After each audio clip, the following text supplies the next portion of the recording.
Thank you very much for coming. This is another great day for South Carolina. Our own Tim Scott has proven again that South Carolina stands ahead of the pack in innovation and responsibility, new ideas, and common sense approaches. And what he has done is convinced others in Washington to join with him in introducing the Justice Act, which goes a long way to recognizing best practices around the country, many of which we already have here in South Carolina that will be addressed in a moment, and also some things that we have been doing in South Carolina headed towards some of the things mentioned in the Act, and also a lot of things that need to be done in terms of funding and accountability to be sure that the police in South Carolina, the law enforcement establishment, and around the country are the best that they can possibly be. So we're thankful to Senator Scott for his leadership. This is not the first instance, it won't be the last, but we're delighted that he is here to present this to us and also to receive comments from the others that I'll introduce in a moment. Senator? Thank you. Thank you, Governor. Good afternoon to everyone. Thank you for being here. Without any question, I find myself in a position where I'm once again very proud to be a South Carolinian. Frankly, if you think about where we have been in the criminal justice footprint, you can look at states like South Carolina and Georgia and Texas to see where the criminal justice reform package came from. The fact that the President signed the First Step Act does not mean it started in Washington, D.C. It actually started from the success stories that we were hearing from states like South Carolina that was able to bend the recidivism rate, which led to safer communities and a lower population of the incarceration of people. That's good news. We saw that and we took that example, a whole cloth, and we wove it into federal legislation that today is known as the First Step Act. The conversation around police reform really starts in the same place in places like South Carolina, where we have led the charge. We've led the way in presenting to the world effective ways to respond, A, to bad situations, and B, how to avoid those bad situations. And what you see in my legislation, with the great support of many senators, is A, the police reform, B, accountability, and third, transparency. We believe that in order for us to have the type of police reform that leads to safer officers and safer suspects requires as much information as conceivably possible in the same place, the FBI. Only about 40% of departments around the country today report information on serious bodily injury and death as it relates to their departments in the use of force. We think that should be closer to 100%. The same is true with the situation in Louisville, Kentucky, Breonna Taylor, the no-knock warrants. We want more information so that we have a chance to design better policy. We don't want to rush to the finish line and say that this is the best policy when in fact we have no information that supports that policy. And we go a long way in the direction of understanding where we go as a nation in this very important moment as it relates to the necessary relationship between law enforcement and communities of color. What is not necessary is a binary choice in that relationship. We don't have to be either for law enforcement or for communities of color. We have learned at home, and we're trying to teach the world that you can actually be for both. And the first step in that direction is reform. The second step in that direction is accountability, and that to me means training, and more resources so that we have the tools at our disposal to lead to the healthiest outcomes possible. This journey for me started in earnest in 2015 at the death of Walter Scott, shot in the back 5 times. I've always said that if a picture is worth 1,000 words, then a video is worth 1,000 pictures. Had it not been for the camera, that action would not have been real. We would have read the police report and come to a conclusion. One of the fastest ways for us to have accountability in the system is to support more resources for body cameras.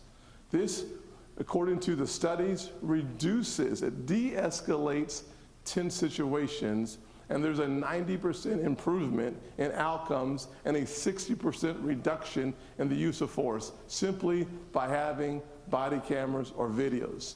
That is a very important part of the accountability component. Another aspect of the accountability component is, in fact, the utilization of grants and resources to have more specific training on de-escalation. Very important. And the more resources we have so that the officers can feel that they can do their duties in the most effective way and the safest way for themselves as well as for the citizens is key. And the duty to intervene, the ability to develop policies and to train to those policies requires more resourcing. A part of the legislation includes a commission that will focus its attention on what is in the President's executive order, which is around the importance of co-responders. We have to have experts in the field with the officers, and this is something that's been asked for since the early 80s when we saw a shuttering of so many of our mental health facilities. We are down, from my last understanding, of around 600,000 fewer beds in America today than we had 30 years ago. The impact of that is we're asking officers to do things that they have not necessarily been trained to do. Mental health issues, addiction issues, and homelessness. These issues might be better served by having co-responders coming to a scene, and I think that will save lives without any question. And that's all a part of the accountability. And then finally, on transparency. Information matters a lot. What you do with the information matters tremendously. And that's why we're focusing so much of our time and attention on bringing more transparency into the system so that we have more understanding and appreciation of what's in the records. That is where we talk about the necessity of preserving the records of officers. This is the conduct component of transparency. The ability to preserve the records on the local level allows the President's executive order that speaks to the creation of a national database for misconduct. In order to have that national database to be as effective as possible, it requires a preservation on the local level. We believe that allows for a seamless transition. And in the transparency, or I should say in the accountability area, there's been a lot of talk about the banning of chokeholds. We do it in a very similar fashion as the House bill does.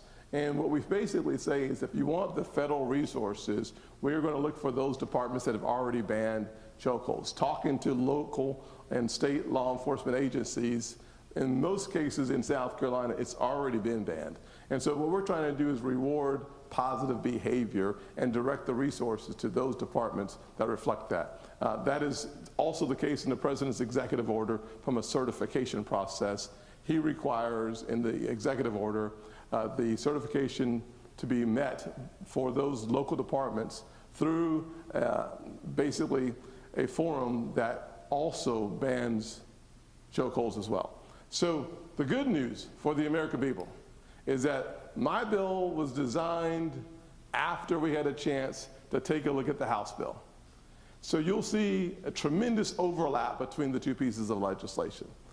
Our bill was also designed in consultation with the President's objectives around his executive order. He did not have a chance, nor did I ask him to take a look at my legislation before we finished it. But I did want to have a chance to peer into his executive order so that I could see what he was going to do and then create a complementary system without much overlap so that we are doing the job that the American people should want us to do, which is simply to create an environment where the officers are safer and the suspects are too, and that we are building in accountability so we get there. Thank you for your attention. Thank you, Senator. Of course, if the officers are safer and the suspects are safer, that means the people are safer as well. And Chief Keel, Mark Keel of State Law Enforcement Division, y'all have heard me say before probably, and others as well, we have the best law enforcement system, the best law enforcement officers in the United States, I think, in South Carolina at all the different capacities, whether it's the state, the county, the municipal, and all the agencies, and they're just terrific. And this will give us an opportunity to build on what we have done in the past, but also to do some additional things to make our law enforcement community even better and our people even safer. Chief? Thank you, Governor. Thank you, Senator Scott. I appreciate the opportunity to be here today to show my support for Senator Scott's bill, the Justice Act. The Governor has asked that I share with you some of the things that we're already doing here in South Carolina. Many South Carolina law enforcement agencies engage with community partners, and we practice community policing. This allows for strong relationships and trust to be established in the communities where we police. As I've always said, it's too late when we have a crisis to try and build those relationships in our communities. We need those relationships strong, and we need them built ahead of time. We also have agencies in the state that actively are recruiting minority candidates in hopes of having agencies that reflect their communities. In South Carolina, we mandate psychological testing for all newly hired and certified law enforcement officers. And we also provide post-critical incident seminars and PTSD counseling for law enforcement officers who've been involved in critical incidents through the South Carolina Law Enforcement Assistance Program. With regards to data reporting, South Carolina officers are already required by law that any time a motor vehicle is stopped by a state or local law enforcement officer without a citation being issued or without an arrest being made, the officer who initiated the stop must complete a data collection form called a public contact warning form that includes information regarding age, gender, race, and ethnicity of the driver of the vehicle. This information must be transmitted to the Department of Public Safety where it maintains a database of this collection of information.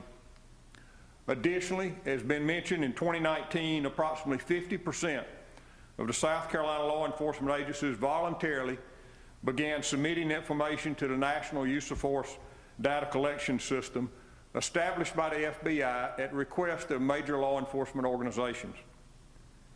The three types of use of force events where the information is collected are when a fatality to a person occurs connected to the use of force by a law enforcement officer, where there is serious bodily injury to a person connected to the use of force by a law enforcement officer, and in the absence of either death or serious bodily injury, where a firearm is discharged by a law enforcement officer at or in the direction of a person.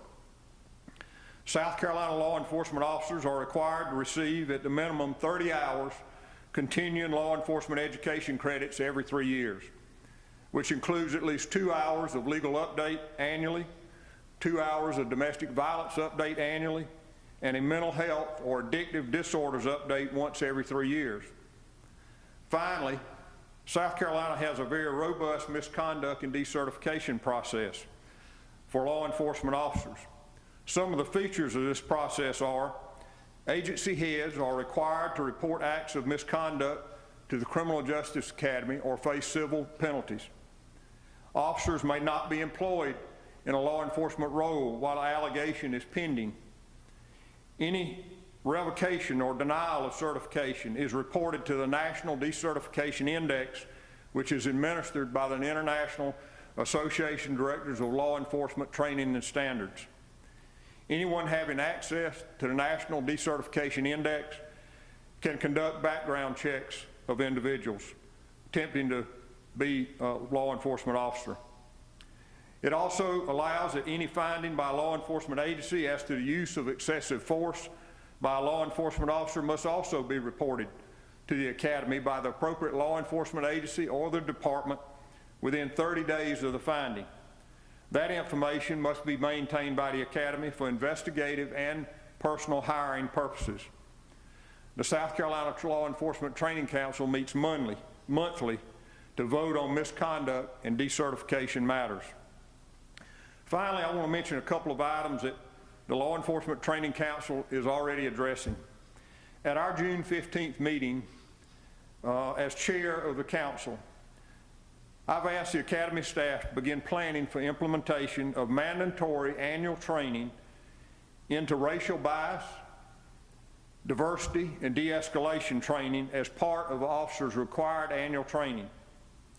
The 12-week basic class that officers go through now already includes about 42.5 hours of related training, but this will make it mandatory that it's done annually.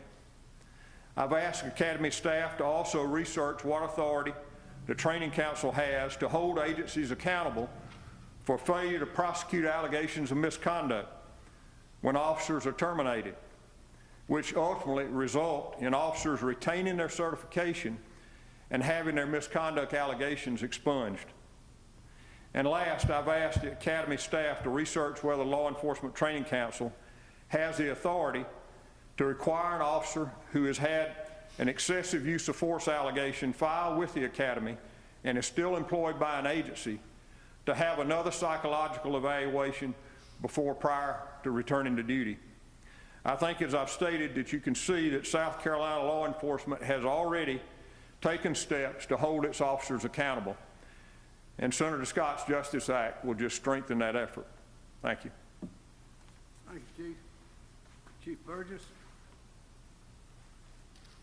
Thank you, Governor. Blessed to be alive today. Today, law enforcement associations and agencies, along with the U.S.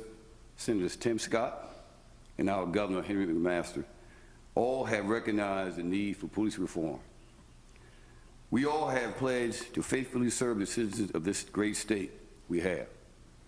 Former Supreme Court Justice Thurgood Marshall once said, "In recognizing the humanity of our fellow beings, we pay ourselves the highest tribute." Senator Scott, my homeboy from North Charleston, grew up together from the 4th grade on up.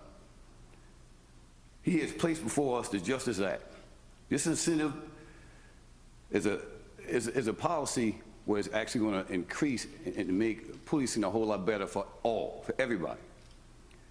Fellow law enforcement leaders, my counterparts and I, Chief Keel, Sheriff Cannon, and Director of Dps, the Colonel, we all are asking all of our leaders out there to provide leadership, guidance, and direction for all law enforcement personnel. Just as we have stated in our oath of office,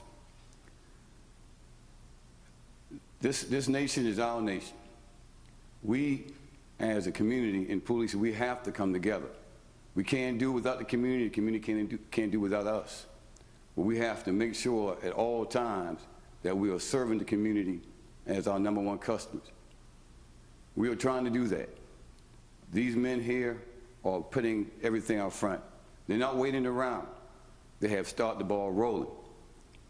When I swore my oath in 1989, I raised my hand and I said this: I recognize my badge as a symbol of public trust, and I shall strive to justify that trust. And I've been trying to do that almost for 31 years. And I truly believe that what Senator Scott has and Governor McMaster's leadership, we will get there. But we've got to do it together. God bless you all. It's time to work. Solicitor Wilson. Thank you, sir. It really is great to be in South Carolina. I tell you, we have made so many strides already. Yes, we have a ways to go, but with the leadership that we have in place now, having Senator Scott, who recognizes that this is not a political issue, it couldn't be further from a political issue, who's willing to work with any party or no party to get these things done. We are very grateful for that and very grateful for his understanding of that. To have Governor McMaster, who has served as United States Attorney, who has served as Attorney General, and who knows what it takes to make a case, who knows what it's like to work with law enforcement, to lead the way in South Carolina, to make the changes we need. We couldn't be in a better position to take advantage of the momentum that we have. Many of you may remember that I, working along with Chief Keel, developed an officer-involved critical incident policy that has since been praised by experts across the country. I've received emails and phone calls asking for our example of what we came up with together, to see that these types of incidents, when things don't go as planned. When someone is hurt or someone is killed, that we have a plan in place so that we are more accountable, more transparent, and that the community understands what to expect from us in our investigation. We did that, not because it was required by statute, but because it was the right thing to do, and it was a way to move our circuit forward. Things like that. We are so fortunate too. Chief Burgess, I don't know that he has gotten the credit he deserves for the race equity training that he has done with the North Charleston Police Department. The training is very expensive. It's very intense. It is not just you go and listen to a couple of lectures and fill out a multiple choice quiz at the end. It's 2 days of intense, awkward, uncomfortable conversation that he has been willing to put his department through, and I know good and well without the support of the mayor he couldn't do it. And the reason I know that he's done it is because I too have done it. And I sat in a room with some of his officers and many members of the community, and it's rough. But I'm thankful to Chairman Summey for providing part of the money that it took to train not just my lawyers, not just my investigators, but our whole office, because this is a systemic issue that we have, not just in South Carolina, but across our country. And to be able to educate people as to how we got in the situation that we are in, the historical roots that created institutional and structural racism, and how it comes across in the criminal justice system is vital.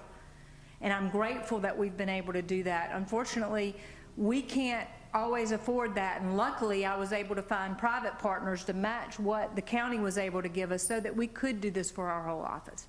So there are lots of good things that are happening here locally, and I believe that because we've been working before Mother Emanuel, before Walter Scott, before those things happened, we were starting the process to build racial equity into our criminal justice system, and we can't wait to work with Senator Scott more, Governor McMaster more, and with our legislature too, so that we can have the tools that it takes to be transparent. You've heard about my race equity study that we're doing within our prosecution team, where we're entering data that's never been done before in South Carolina, and in most places across the country is not done, so that we can study the data. It's not just enough to collect these things, but to have the tools for analysis, which is why I've partnered with private firms who are willing to invest in our future and in our more equitable criminal justice system, so that we can see and recognize if we have implicit bias, how we get out of that, and how we make things better, and how we can let the community know that they can trust us and that we are a better, fairer, more equitable criminal justice system. We are going to take advantage of this momentum. We are going to take advantage of having the community focused and behind us. So I appreciate you being here, and I appreciate so many of you masking up for the occasion. Thank you. Sheriff Al Cannon.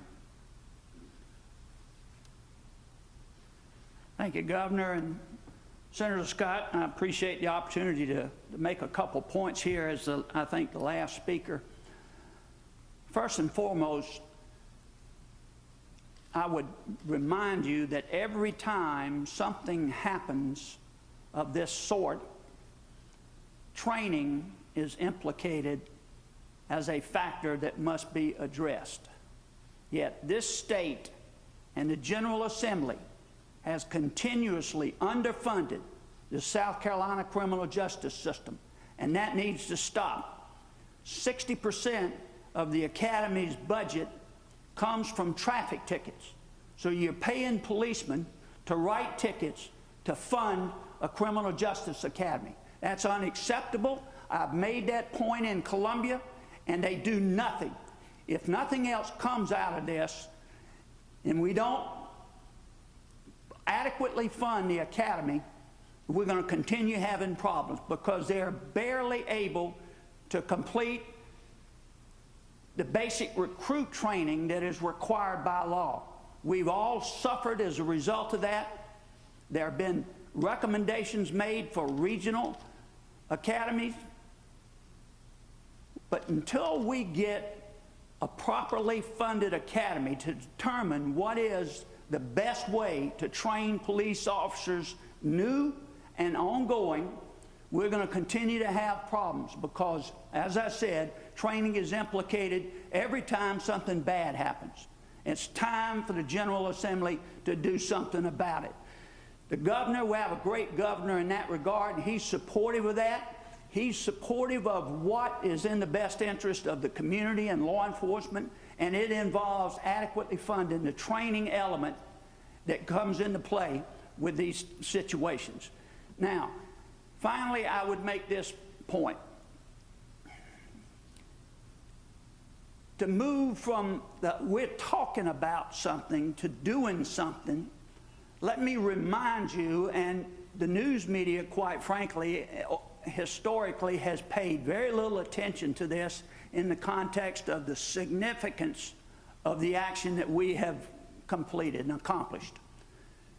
The Charleston County Sheriff's Office applied for and received a grant for $2.5 million from a private foundation to develop a mechanism for gaining data on the typical inmate population at the Charleston County Detention Center and to take steps to address the inequities that are contained in that group of inmates.